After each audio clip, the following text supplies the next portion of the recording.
semuanya, bukan sekedar akalitas dia ya, setuju ya? Ya. Oke, sekarang Bapak setuju ya kalau Bapak umat Islam itu umat Kristen meyakini bahwa Bible itu adalah 100% firman Tuhan, betul tidak? Bagaimana Bebel? Kalau kamu nanya saya dari dulu dengan tegas mengatakan bahwa Bible itu adalah berisi firman Tuhan dan kisah manusia yang mengikutinya. Itu manusia yang menulis siapa, Pak? Manusia yang mengikutinya, kalau itu bilang. Manusia yang menulis siapa? Nah, sekarang manusia yang menulisnya itu mungkin nggak bikin kesalahan, mungkin tidak? Kalau manusia, ini ya, kita bicara sifat manusia. Ya.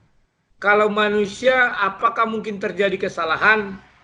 Secara manusiawi, ya, terjadi kesalahan bisa jadi. Oke. Jadi mungkin nggak manusia juga salah tulis atau dia buat karang-karang kalau misalnya Tuhan itu 3, mungkin tidak? Kalau Tuhan itu 3, tidak ada di dalam Bible kami, tidak ada Tuhan itu 3. Tidak ada, oke setuju, tidak ada. Kemudian sekarang kan Bapak percaya dengan Bible, jadi sebelum saya mulai, Bapak percaya tidak kalau semua isi Bible itu benar, atau mungkin ada salahnya? Karena saya adalah seorang pengikut, dan saya adalah orang yang mengimani Bible itu, maka tentu saya harus mempercayainya 100%. Oh, sebentar Pak. Nggak ada namanya keharusan. Kita tuh dikasih oleh Tuhan adalah akal untuk berpikir. Kita tidak boleh percaya buta hanya karena orang tua kita beragama sesuatu kita ikutin. Kita harus pakai logika kita, Pak. Jangan sampai kita sekarang tuh sedang bicara kematian. Bapak pasti mati kan? Kapan, Pak? Belum tahu kan? Bisa kapan aja kan? Dan Bapak tahu nggak? Ada kehidupan setelah mati. Dalam Islam itu adalah satu-satunya agama di dunia. Jangan bahas Islam loh, bahas Kristen dulu kan dirimu. Aku paham. Tapi dalam Islam itu ada satu-satunya agama di dunia yang menjelaskan, mengancam mengenai adanya neraka dan surga. Dan aku cuma mau ngasih tahu kenapa kita mesti hati-hati, jangan sampai Bapak percaya buta sama Bible. Kalau ternyata Bible itu cuma buatan manusia biasa, apakah Bapak berani ambil resiko itu sampai mati nanti ternyata misalnya Islam benar, Bapak disiksa neraka? Apa iya kalau umat Islam meninggal ternyata kisahnya benar? Tolong di Bible ada tidak, Pak? Di Bible ada tidak kalau umat Islam meninggal masuk neraka? Ada tidak, Pak? Sebentar, saya jawab pelan-pelan ya. Pertama, dirimu bilang tadi kita kan tidak boleh percaya 100%. Karena kita punya percaya buta tanpa logika. Tidak boleh percaya buta. Kalau kamu tidak percaya buta, karena kita itu adalah orang beriman, maka kamu harus meninggalkan apa yang kamu percaya itu. Saya ini adalah orang yang beriman kepada Bible, maka saya harus percaya kepada Bible itu 100%. Andai kata saya sebentar. Kalau saya kurang percaya, katakanlah 5% atau 1% aja, saya harus meninggalkan Bible itu. Karena karena itu adalah firman Tuhan dan saya beriman kepadanya dan saya adalah pengikut daripada Bible itu. Tak mungkin saya pengikut tapi saya tak beriman kepadanya. Oke, sekarang kita langsung ke pertanyaan inti ya. Oke, saya kasih pertanyaan inti ya. Oke, Bapak hafal Bible atau mau aku copy paste aja, Pak? Aku copy paste linknya. Atau Bapak sudah bisa buka Bible langsung di internet? Bisa. Aku sebutin ayatnya aja tidak, Pak? Tidak apa-apa, boleh silakan. Tolong buka apa ya? Tolong buka Samuel 8:4, Pak. Samuel 8:4, sebentar. Terus ya, yang mau dipertanyakan kira-kira apa? Tolong dibacakan, Pak. Itu sedikit doang kok, tolong dibacakan. Oh, Samuel 2, 1 Samuel, 2 Samuel. 2 Samuel 8:4. 2 Samuel 8:4. 2 Samuel 84 ya. Ya. Bukan 84, 2 Samuel 8 bagian 4. Apa ayat yang keempat ya? Sebentar. 4. Daud menawan, Daud ini ya. Daud menawan daripadanya 1.700 orang pasukan berkuda dan 20.000 orang pasukan berjalan kaki. Lalu Daud menyuruh orang memotong urat keting segala kuda kereta, tetapi dengan meninggalkan 100 ekor kuda kereta. Oke, cukup. Tawarik. Cukup. Sekarang berikutnya, Pak, tolong Bapak buka 1 Kronikel 18, Pak. Tawarik ya. Tawarik boleh, 1 Tawarik 18:4 boleh. Ya. 18:4. Nah, saya sudah sering menjawab ini loh. Nggak apa-apa. Biar pencerahan buat aku sih mencari kebenaran, Pak. 1 Tawarik berapa? 4. 1 Tawarik 18:4. 1 Tawarik 18 ayat 4. Ayat 4, 18 ini antar ya. Ya. Ayat 4 juga sama. Hmm. Ya. Daud merebut daripadanya 1.000 kereta, 7.000 orang pasukan berkuda, dan 20.000 orang pasukan berjalan kaki. Lalu Daud menyuruh memotong urat keting segala kuda kereta, tetapi dengan meninggalkan 100 ekor kuda kereta. Oke Pak, ya aku mau bingung Pak ya, kenapa di sini yang satu 7.000, satu 1.700 Pak? Yang benar yang mana Pak? Yang benar yang keduanya itu benar. Saya jelaskan begini. Ya. Boleh. Lihat. Daud menawan daripada 1.700 orang pasukan berkuda. Pasukan berkuda itu pernah nggak melihat kalau saya katakan pasukan infanteri atau angkatan darat? Kalau dia lagi berbaris, Anda melihat dia orang per orang kan? Halo? Oke. Sekarang kalau dia di dalam panser, yang dilihat oleh orang dari luar ada berapa orang? Yang kelihatan kan satu yang nongol kepalanya ke atas kan? Aku paham. Jadi intinya yang Bapak coba bilang adalah ini dua orang berbeda. Tunggu, ternyata di dalamnya ada 10 orang lebih. Paham ya? Jadi pertemuan antara Samuel dengan Tawarik ini, cara sudut pandangnya melihat. Ya kan? Sekarang kita kembali ke pasukan kereta. Pernah nggak lihat film-film kereta kuda? Yang satu mengendalikan kereta kudanya, yang satu memanah. Oke. Kalau yang satu menghitung itu adalah satu hitungan. Oke. Jadi yang satu lagi menghitung itu ada 2 karena ada 2 orang di atasnya. Oke. Nah, terus? Oke, jadi sekarang Bapak mencoba bilang bahwa ini ada 2 orang berbeda yang nulis dan kita tidak ini 2 sudut pandang yang berbeda. Apakah Tuhan mengilhamkan 2 hal yang berbeda kepada 2 orang? Dia bukan 2 hal yang berbeda, tapi 2 hal sudut pandang yang berbeda. Paham maksud saya? Apakah Bapak tidak pernah berpikir bahwa Bible itu telah diedit oleh manusia sampai karena manusia bisa rentan bikin kesalahan, makanya mereka bikin kesalahan ini karena sudah diedit sama manusia. Pernah terpikir itu tidak, Pak? Begini, kalau kita itu kan logika Bapak sendiri untuk mencari pembenaran dengan membilang ini sudut pandang berbeda, dan semua itu yang Bapak bilang itu bukan penjelasan ulama. Pembenaran itu bukan pembenaran, tapi itu adalah fakta. Faktanya tersebut di mana Pak? Ulama atau scholar mana yang mengatakan hal itu? Siapa Pak namanya Pak? Aku carian Pak. Scholar yang mengatakan yang Bapak bilang sudut pandang itu, Bapak dapat itu pendapat Bapak sendiri atau pendapat ilmiah dari scholar? Begini, kami di Kristen ini, ya kan, diilhami atau ketika kami bicara kitab suci ini kan dibimbing oleh Roh Kudus. Saya tidak perlu harus ada pakar yang mengatakan harus ada ini, tidak harus. Saya maksud dengan percaya buta, dengan memberikan alasan semua Roh Kudus. Sedangkan Roh Kudus tidak terlihat, Pak. Ini kita sekarang sedang bicara ilmiah, bukan bicara kalau saya bilang saya pernah lihat malaikat, Bapak nggak bisa jawab. Karena ini pendapat saya sendiri. Kita harus bahas sesuatu yang objektif, bukan subjektif. Halo, sebentar. Ya, oke. Justru kalau saya percaya kepada ahli itu atau orang-orang itu, saya menjadikan saya itu yang percaya buta. Saya tidak. Kenapa Bapak ke gereja kalau misalnya Bapak bisa pendapat sendiri, nggak usah dengerin pendeta, Bapak belajar sendiri aja kalau gitu. Sebentar, saya kan belum selesai. Boleh. Kalau saya percaya sama orang-orang ahli itu berarti saya percaya buta. Kenapa? Karena saya tidak bisa mengeksplor iman saya. Oke, jadi semua orang harus eksplor sendiri ya?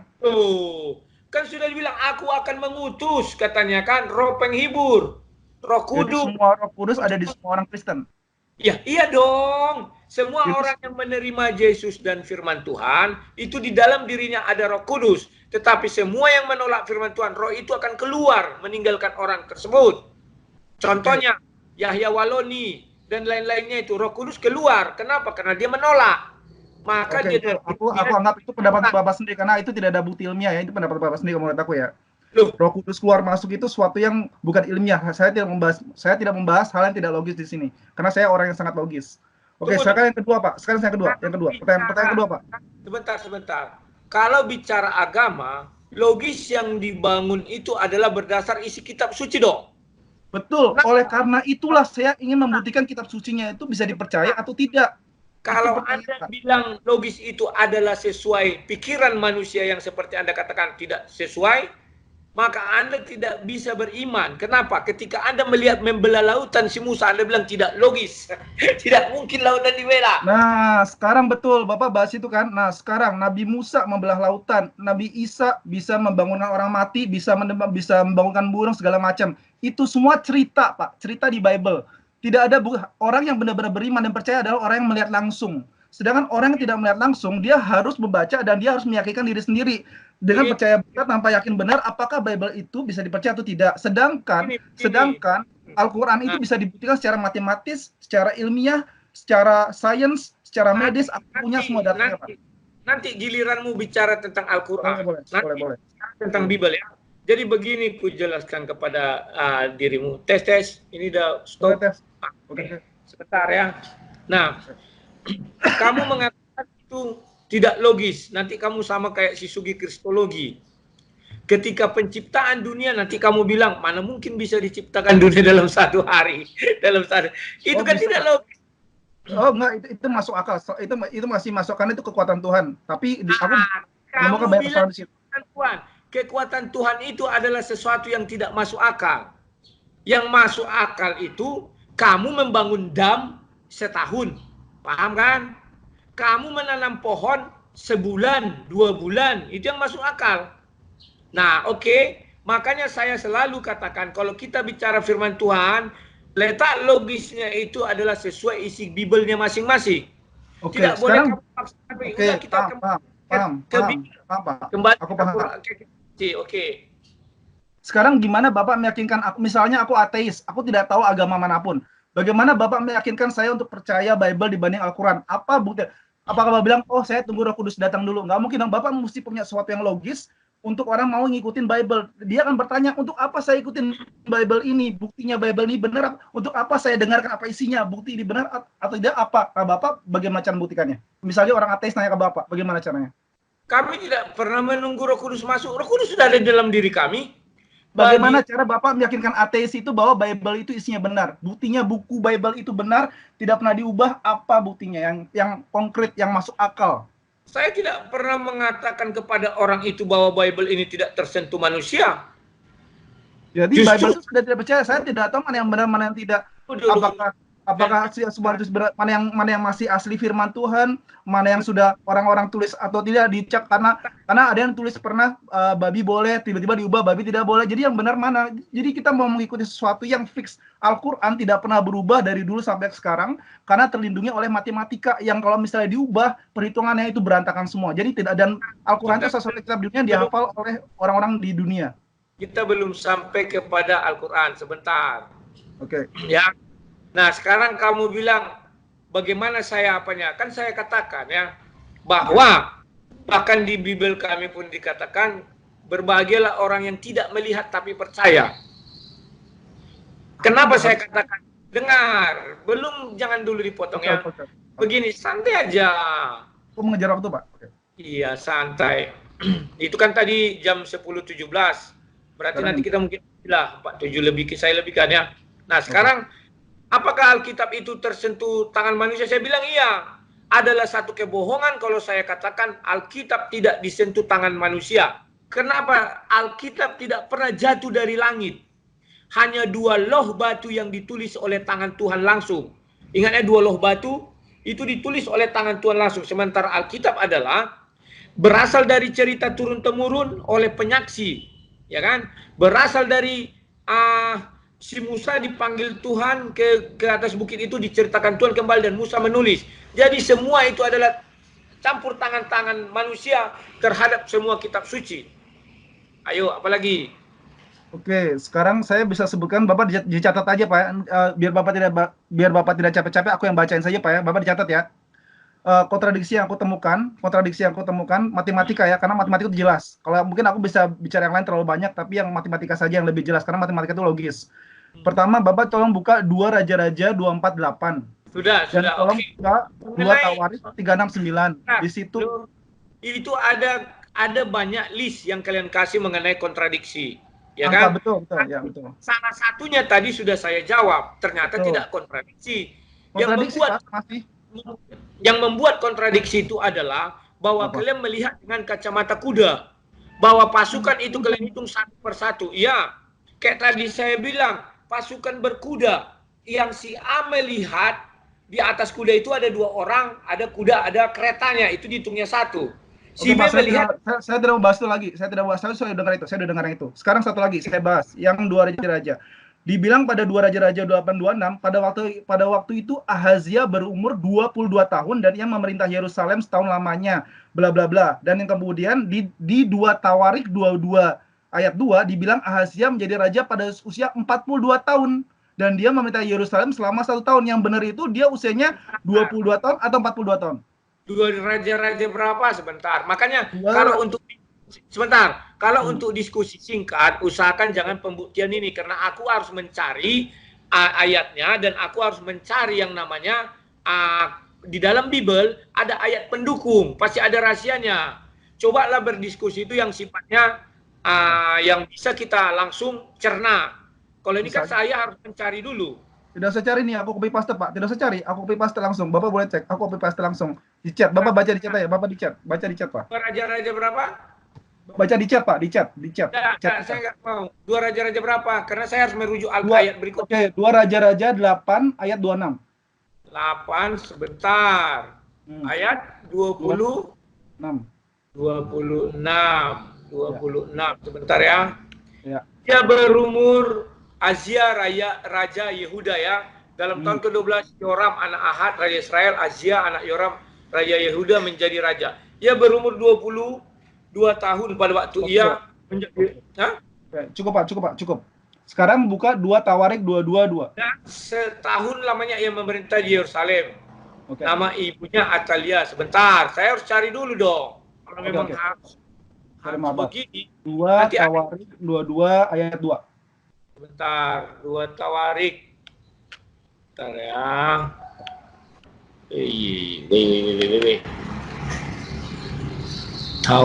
Tawarik, sebentar.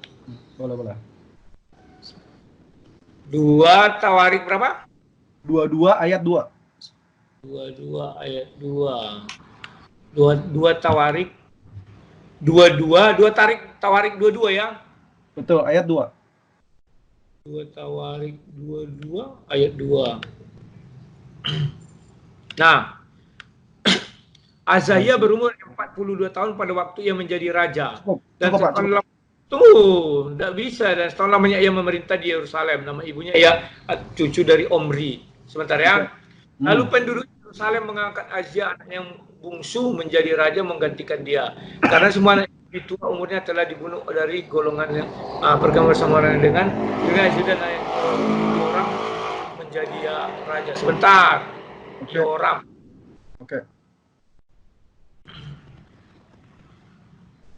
Dalam tahun ke-12 Raja Yoram anak Ahad Raja Israel, Azia anak Yoram raja menjadi raja. Ia berumur 22 tahun pada waktu ia menjadi raja dan setahun lamanya memerintah.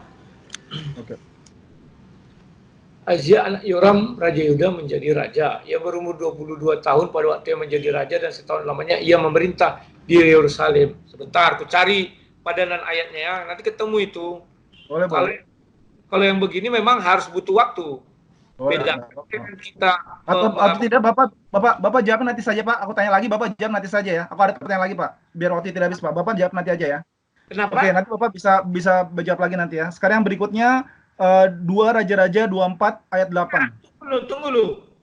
Saya tidak suka kalau misalnya kamu bertanya begitu, kamu kasih pertanyaan. Saya sudah tahu list-list semua itu yang mengenai perbedaan-perbedaan itu ya. Maka kalau kamu bertanya, saya selesaikan dulu dong satunya ini. Boleh. Karena kamu bisa ngeles bahwa saya tidak mampu menjawab. Itu kan Oke, Pak, aku tunggu Pak. Kalau ingin berdebat yang hindari hal-hal yang seperti ini. Oke, maaf Pak, aku tunggu. Sebentar ya. Ya.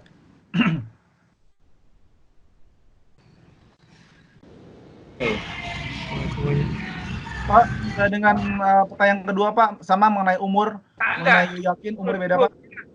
Kalau tunggu tidak, sabar. Kenapa? Karena Anda bertanya tentang ini, saya harus menjawab dulu. Kalau nanti saya tidak bisa menjawab, saya bilang saya PR-kan ini. Kenapa?